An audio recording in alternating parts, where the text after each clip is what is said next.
बाकी सब नाम आ रहे हैं, लेकिन पैसे की हेरफेर हुई है और कोषाध्यक्ष का नाम ही नहीं आ रहा है। इस ट्रस्ट का जो कोषाध्यक्ष है उसका तो नाम ही नहीं आ रहा है, बाकी सबका नाम आ रहा है, और जबकि मामला कोष से संबंधित है। समझिए कि कितनी सफाई से जो जिम्मेदार लोग हैं उनको बचा दिया जा रहा है। अगर कोष में कोई गड़बड़ी है तो कोषाध्यक्ष सबसे पहले जिम्मेदार होता है, लेकिन अभी तक मीडिया में हमने कहीं उनका नाम ही नहीं देखा। दूसरों का नाम चल रहा है, दूसरे भी जिम्मेदार हैं, लेकिन सबसे पहले तो कोषाध्यक्ष जिम्मेदार है, लेकिन उसका नाम नहीं आया। तो इसलिए समझ में आता है कि ठीकरा बोल करके गरीबों के सिर पर बड़े लोगों को बचा लिया जा रहा है। चंपत राय जी ने जो इस्तीफा दे दिया उसके बारे में आपका क्या कहना है? बात यह है कि चंपत राय जी ने इस्तीफा क्यों दे दिया जब FIR में उनका नाम ही नहीं आया, ये सवाल है। पहले तो यही चंपत राय हैं जो आपके कैमरों के सामने आए थे और कहा था कि हमारे यहाँ तो ये रूटीन में है, कुछ भी उल्लेखनीय नहीं है।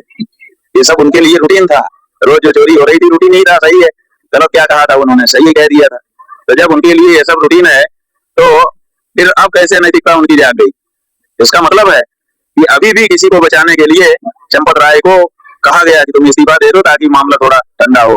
अभी भी सही जो दोषी है वो कहीं ना कहीं से काम कर रहा है। अगर चंपत राय को नैतिकता के आधार पर इस्तीफा देना होता तो पहले दिन दे देता, दूसरे दिन दे देता, इतनी देर क्यों लगाता?